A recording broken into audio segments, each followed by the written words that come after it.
Good morning, Jason here, Birchfield Family Farm, Oxford, Ohio. Good word today is Psalm 27, verses 13 and 14. I remain confident of this. I will see the goodness of the Lord in the land of the living. Wait for the Lord, be strong and take heart and wait for the Lord. Okay, we're gonna be talking beef today, specifically half a cow. We got a half a cow coming and beef. Is it worth it? What's the cost? How much space does it take up? We're gonna go over all that. Before we do that though, let's get these cattle moved. And look at these guys. Loving life. You guys ready to move? Ready to move? Come on, Mooies. Come on.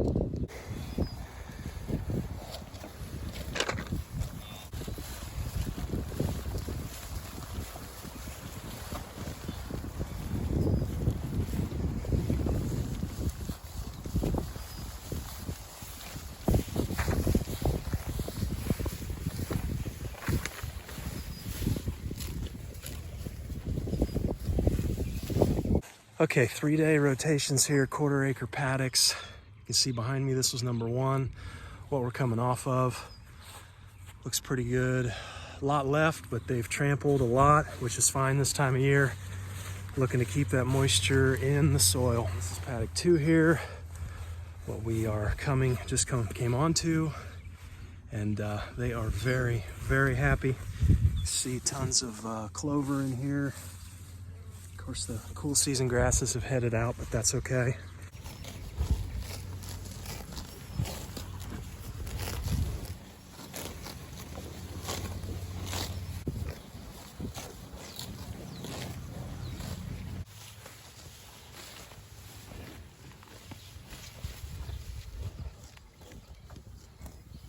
You know, we are just not quite ready to start harvesting our own beef here at our farm. Our cow-calf numbers just aren't quite where we want them. We'll get there eventually, but we have a local farm family that we love to deal with in terms of buying beef.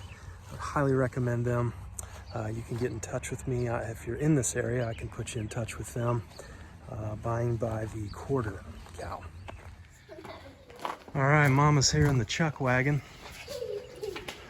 Hey, Mama. What'd you bring us? All right. A half a cow? Okay, so apparently 4 coolers. We've got this big guy here. 4 coolers was not enough. They had to give us this little box here. So last time we did a quarter cow, we fit everything in there. And we were thinking as long as we had double that, we could fit the half cow, but no go, huh? Nope. Okay, let's unload and see what we got. Okay, so we've got everything in here except for the ground beef and the pre-made patties. So you can see this is an 8.8 cubic foot freezer, Frigidaire. It's a few years old, few dents, but it does the job. 8.8 cubic feet, and we're maybe a little over half full with just the roasts and steaks and everything but the ground and pre-made patties. Let's move the ground over.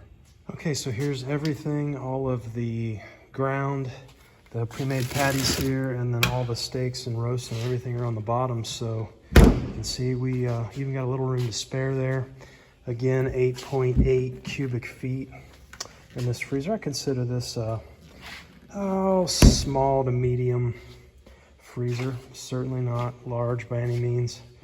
And this is going to hold our half cow here. So moral of the story when picking up, if we were to do this again, I would take measurements and make sure we had at least 9 cubic feet of cooler space.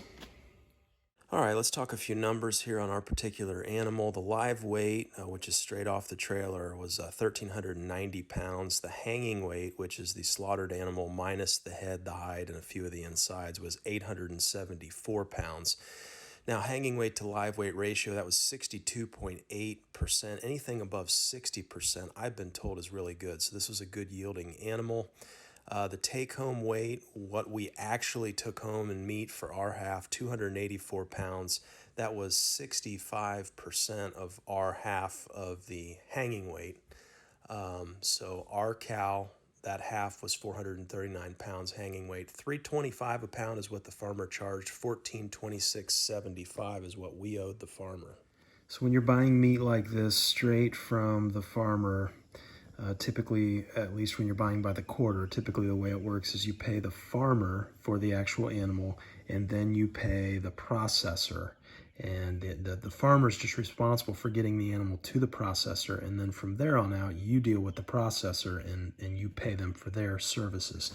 So here's our bill for our half a cow. Remember, our hanging weight for the half was 439 pounds. And then these are all of their fees. They're charging us, $90 slaughtering, charging us for grinding, and we had a few pre-made patties made. Anyway, we paid the processor $452.75. Now that's in addition to what we paid the farmer.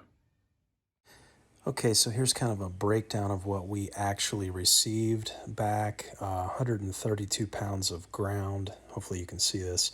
38 pounds of chuck roast, 11 pounds rump roast. You can pause this and go through all of these weights and whatnot, but 284 pounds of meat.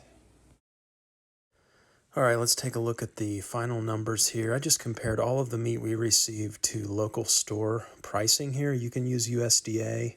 USDA puts out reports you can look at for your location, but we got 284 pounds of meat, 284 pounds of 1 ounce, local store pricing over here. But basically, our half a cow cost us $1,879.50. That same meat at the local store is $2362.83 for a difference of $483.33, or a 21% savings.